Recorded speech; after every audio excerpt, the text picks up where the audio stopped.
Hey guys, this video is going to go on our How to Do Stuff in Japan playlist because after the first initial rant, there will actually be some useful information that might help somebody who needs to send something to another country from Japan. So obviously Christmas is coming, so some people in Japan at the moment will be wanting to send things home to their loved ones, which is what the situation that we were in, which is what triggered this video. So some of you might remember a video I made a couple of years ago that how much Japan Post sucks. It's a fairly typical bureaucracy here, that it's unnecessarily complicated, and then you also have the fact that Japanese people usually are very concerned about making a mistake.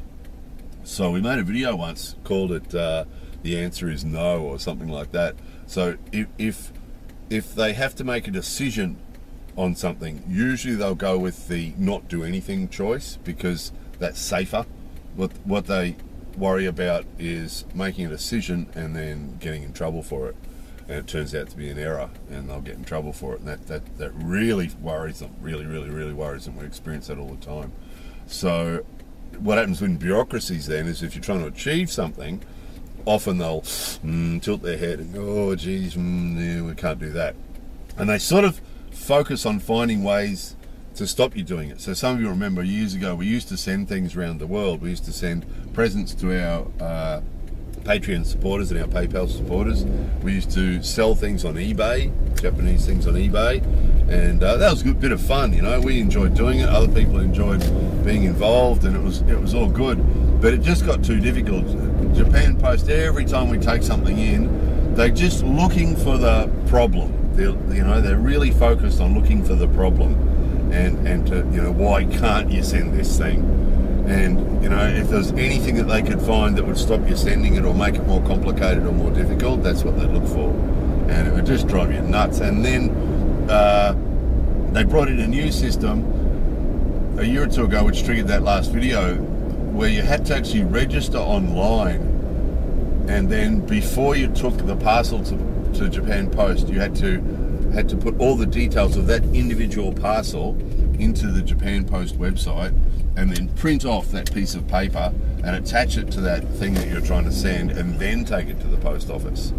And we just found that the website was impossible. Don't know why. Now, just want to clarify too, before making this video, I talked to our friend at Fake Food Japan, because he sends stuff around the world. Some of you have seen his website already. Little key rings, sushi key rings, and all sorts of cool stuff. And he sends those things around the world to you guys. So I sent him an email first and said, what's the deal with Japan Post, man? Because I tried to log in. Some of you would have seen a video recently on a Japanglish video, and it had the Japan Post thing, and it said really bad English about how, the website's busy at the moment, try again later. And we had like a day or two of that. Every time we tried to log in, it said, it's busy at the moment, try again later. And then finally managed to get onto the website and then tried to log in, and it just kept coming up. And this is what happened 2 years ago. It just kept coming up and saying, your password's wrong. What's your secret question? And that was on the Japanglish video too. It said, what's the name of the lover, right? I didn't know that. But they also had, what's your mother's maiden name, and what's these other things that I knew there'd be no way I'd get that wrong, And so I was trying all them. No, it's wrong. And it's exactly what happened 2 years ago. It just wasn't possible to log in. Now, our friend at Fake Food Japan said, he's got it sus because he does it all the time. And I said, which do you prefer, Japan Post or a private courier? And he said it depends. He said that Japan Post go by weight, and the couriers usually go by size of the article. So he said it depends on what he's sending, which way he goes. So obviously he's sorted Japan Post out. I think it varies too. It can vary on which place you went to. I used to go to one Japan Post office, and I stopped going there and started going to another one, and they were a bit more helpful. But once they brought in this computer system, I just couldn't get into it. And then I re-registered again and managed to get in once, re-registered again with a different email address, and managed to get in there once and send one article, and then tried to log in again, couldn't log in again. I don't know if it's possibly because it doesn't recognize the English because I use the English page, or I think we did it once before in Japanese and it did work or something, but it's just so much hassle. So I decided, okay, I'll try Yamato. So Yamato Express or Yamato Transport, or whatever they're called, they're actually known popularly as Black Cat couriers. So you see them driving around, their vehicles driving, they're huge in Japan, and you see their vehicles driving around with Black Cats on them, and you know, Kuroneko Black Cat, and but it's Yamato Transportation, whatever it is, Yamato Express. So went to their office and got the paperwork, because I knew there'd be a fair bit of paperwork, right, as always. So I went to their office and got the paperwork and took it home. And when I took the paper, the lady in the post office, in their office, in Yamato's office, said, don't make any mistakes on the paper, because it's in quadruplicate. And she said, don't make any mistakes, because you can't cross it out, you can't change anything. It's got to be just right. So took it home, got these little things. We're just sending a bunch of things back to the grandmother in Australia, right? So a bunch of little things, put them in a box and wrote down what they all were and the value, and there's a fair bit of faffing. You got to do an invoice. There's an odd thing. The post office asks you for this too. When you're sending something overseas, you have to do an invoice. And because I always say it's a gift, and it actually does have, the Yamato one has an option. What are you sending? Is it a gift, or is it a sample goods, or is it goods for sale? And you tick gift, but you still got to do an invoice, which is pretty odd. It's sort of like they shouldn't call it an invoice. They should call it the valuation or something like that. But they'll call it an invoice, and you just got to go with it. There's no point in saying it doesn't need an invoice. It's a gift. You know, I don't want to invoice the person I'm sending it to.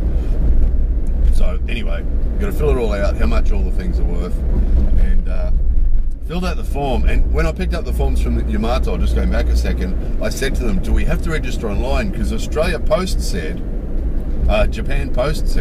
that filling out that form online and printing it and taking it in was a new rule, that if you're sending things overseas, that you've got to do that, and they won't be accepted in other countries unless you do it, right? And it's a new international rule. So I asked Yamato, do I have to fill out a form online and print it and bring it in? And they said no, which means that thing that Japan Post is saying is basically BS. It means their rule is that you've got to do it, but it's not really an international rule, because if you use a courier, you don't have to do it. So they're full of it, aren't they? So again, they're just putting another layer of hassle in there that's not necessary. So filled out the form, taped up the box, went back to the Yamato office, and I got this older dude, probably about the same age as me, and he's Australia, and he went and got a book. He looked up a book and Australia, and where in Australia? And I told him the name of the city, and he wrote it down in katakana. And I said, katakana's not going to help you. You know, he's trying to look it up somewhere. Katakana's not going to help you. And he went away, and then he came back and he got the piece of paper I'd given him and wrote down the phone number that was on it, that was to their office, right? Which was odd. And then went back out the back and called them, and I could hear him, they put him on hold. And I ended up being there waiting for him for about 10-15 minutes while he was on the phone. So there was nowhere to sit, so I was just looking out the window, standing looking out the window, and because I knew there'd be hassle, so I was geared up for it, so I was going to be patient. And then finally, after about 10-15 minutes, he comes back and, oh, yes, we can send it to Australia. Like it was some sort of a mystery. I mean, this is an international courier, right? So anyway, okay, fabulous. And I said to him, Subarashi, excellent. And so he's gone down the list, and we sent just some little things, cards and things, pieces of paper, and they had the form that you fill out to say, is there any dangerous goods in there? No dangerous goods. And then they give you another form to say that the form that you filled out about the dangerous goods was all true and that you told the truth, right? Which is just ridiculous, because if you lied on the first form, you'd lie on the second form, wouldn't you? But just a ridiculous thing. The first thing's a statement to say that there's no dangerous goods, and the second piece of paper's a statement to say that the dangerous goods declaration was the truth, which is just ridiculous. But some of you won't be surprised, having heard previous videos about the bureaucracy. So okay, fill out all these forms. And he's gone down the thing and he's looked at it. I had to tell him in Japanese what each thing was, because it was all written in English. There's no point in writing it in Japanese and sending it to Australia, because when it arrives at Australian customs, they're not going to be able to read it. So I'd written it all in English, and he, what's this and what's that and what's this, and it's a packet of pens, and it's some cards, and it's key rings, and it's this and this and this. Right, and he weighed it, and he wrote the weight, and he wrote down how much it was going to be on the form. And all the way through, almost I'm thinking, we're just about done it, about 20 minutes into this thing, and just about done it, and he says, pens, and I told him, yeah, pens, and there'd been a pen on the counter, and I pointed to it, yeah, pen, right, it's a ball pen, and he got pens, is there ink in it, he said, in Japanese, is there ink in it? Yeah, there's ink in it, it's a pen. Oh, dame, and the cross hand thing that they do when something's no good, dame. And I said, what? Because I'm very familiar with the dangerous goods rules because I'm a pilot, right? So, dame. No good. You can't send pens, right? You can't send pens. I was like, what? You can't send pens. So I can't change the form, right? And I've written pens on it. So it was like, okay, all right. So I took the parcel, and I took the form, and I went home. And I'd got 2 or 3 forms I'd taken with me in the first place because it's a smart move, isn't it? So I went home and I took the pens out, opened this little box, took out the pens, sealed up the box again, and then filled out a second form, and made sure I got it all right, and went back in. Now the second time I went in, there was a younger lady there, and I walked in, and I put it down, and she went, Australia. Put it straight on the scales. She wasn't there the first time I was there, so she didn't see that first thing. So she's, Australia, she said. Put it on the scales, and then scanned the piece of paper, and then wrote something on her little handheld gizmo, and then boom, and that'll be 2,850 yen or whatever it was. And I put down the money, and she went, right, boom, stamp, boom, and put it off to the side, and then handed me a receipt. And I said, is that it? Yeah, that's it. Right. So that means the first time I went, it took 20 minutes because of that guy. That particular guy was one of those, everything's too difficult guys. So I was a bit unlucky the first time, and I got him. And because there was pens in there, they must have had that company must have had a huge shipment of pens that leaked somewhere at one time, and after that they've banned pens or something. It just must be their own rule. So I was unlucky because there was a couple of pens in there, and I was unlucky because I happened to get Mr. Suck Through Your Teeth San. So the bottom line is the reason I made this video was to tell you the experience. So the bottom line is, I would recommend doing the private company route rather than trying Japan Post. I mean, as I said, last time I made a video about Japan Post sucking, there were some people that said, I use Japan Post all the time, never had a problem. Our man at Fake Food in Japan sort of said similar. He's quite happy to use Japan Post. He didn't seem to have any problems with them either.